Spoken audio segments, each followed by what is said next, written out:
superstar LeBron James is sidelined to start the season. The team announced yesterday that he has sciatica on his right side and will be reevaluated in 3 to 4 weeks. Again, note that this is reevaluated, not playing in 3 to 4 weeks. And when asked when James could return, head coach JJ Redick said, quote, he is on his own timeline. So LeBron will be missing his team season opener. This is a first for him in his career. His 22 team season openers played, they are the most in NBA history. As we say hello to our senior insider, Shams Charania, who's here with more insight. Shams, what more can you tell us about when this injury actually occurred? Malika, my understanding is this injury for LeBron, this nerve issue, first occurred in late July, early August during an on-court workout. So it's now 2.5 months and counting that he's had to deal with it and manage it. So even before the Lakers media day on September 29th and the start of training camp, I'm told LeBron James had not done much basketball for well over a month prior to that. So it hasn't been a normal routine summer for him. He's a creature of habit. We know that, the way he maintains his body. So for him to be out to start the season and miss his first ever opening night, it shows an admission by him and the Lakers that he needs more time to ramp up, get into basketball shape, get into the right basketball conditioning that he is accustomed to. He's not there yet. And that's concerning, right? When you hear that it's been 2.5 months that he's been dealing with this and still 3 to 4 weeks before even being reevaluated here. I want to bring in our injury expert here, Stefania Bell, into the conversation in the show. Stefania, can we just back up for 1 second? What is sciatica and how long could James be out here? Sciatica, really simply, is irritation, inflammation, or compression of the sciatic nerve. It's all in the name. And the trick is trying to figure out what is the origin source of it, because there are many, many things that can cause sciatica. It can be caused by a problem up in the lumbar spine or low back, like a disc problem or inflammation that's irritating the nerve. It can be caused where the nerve passes through the hip muscles by compression or irritation there. And the sciatic nerve has this distribution where it passes through the glutes, down the hamstring, behind the knee, into the leg, and branches into the foot and toes. And you can really have pain, burning, numbness, tingling, whatever your particular symptoms are, anywhere along the pathway of that nerve. So wide range of presentations, wide range of resolutions in terms of time. For treatment, you can treat it conservatively with physical therapy. You're really trying to get the irritation and inflammation to settle down. More aggressively, sometimes an oral course of steroids or an epidural steroid injection if it is in fact associated with the spine. So again, quite the spectrum of possibilities depending on what the actual source is. And when you talk about time frames, could be a couple weeks. Sometimes it's a few months, and sometimes it recurs. Oh, and that is not good news right there. We don't know what exactly of LeBron James's, the symptoms that LeBron is experiencing, of all the symptoms that you just mentioned here. But I'm curious, Stefania, does age at all play a factor in this? No one wants to hear that middle age is part of the problem. But in fact, LeBron's age does fit the pattern we typically see with this. You know, and in that 25 to 55, 60 range is where you most commonly experience something like sciatica. And, you know, he's right in that age pattern where that is going to be something that could crop up for him. And we know he's had some issues in the past, other orthopedic issues with the core, the glute.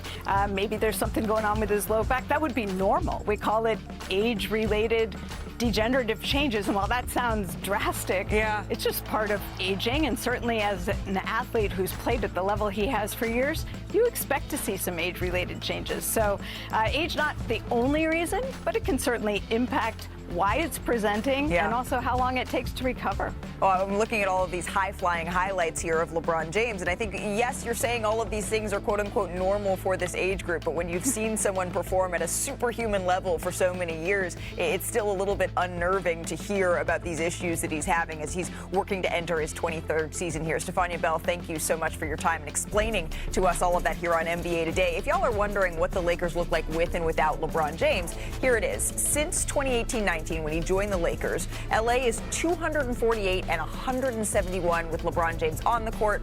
Off the court, 56 and 78. I take this with a grain of salt because remember, Luka wasn't here for a whole lot of those games. But now let's welcome in our senior writers, Brian Windhorst, NBA champ Kendrick Perkins, into this conversation.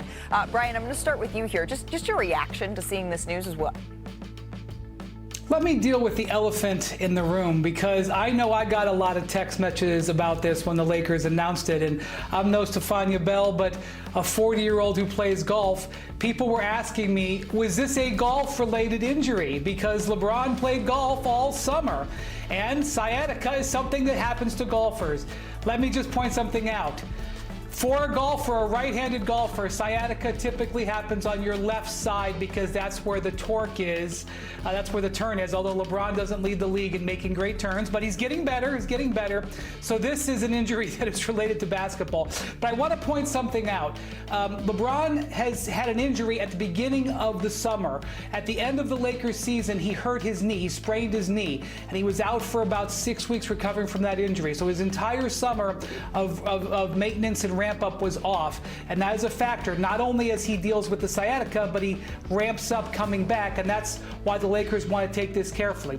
The second thing is, LeBron in his career has had disc issues in his back, and I'm not saying that's what leads to the sciatica. As Stephania said, there's a number of reasons that can lead to this, but several times in LeBron's career, he has had to have epidural shots, which Stephania detailed, to deal with lower back inflammation, and he has always recovered very well from them. So while this is certainly a blow to the Lakers' early season, I think there is a lot of reasons to go slow with LeBron, and the thing to remember, they don't need LeBron to be at his best in November and December. They need him after the new year into the spring. Hey y'all, Perk here. Look, Hi, I'm Perk. not the doctor, and I'm damn sure not a golfer, okay? But I was a former athlete, and we talk about Father Time all the time, and Father Time is here. We've heard LeBron talk about, hey, when the time is near, they're going to sit down with his family. He's even going to talk to the word love, right, and see if it's still there. But his body is saying, listen to me. This is what 3 straight years in a row that LeBron James has dealt with injuries that have kept him sidelined, maybe 4. His body is telling them, hey, I've been good to you.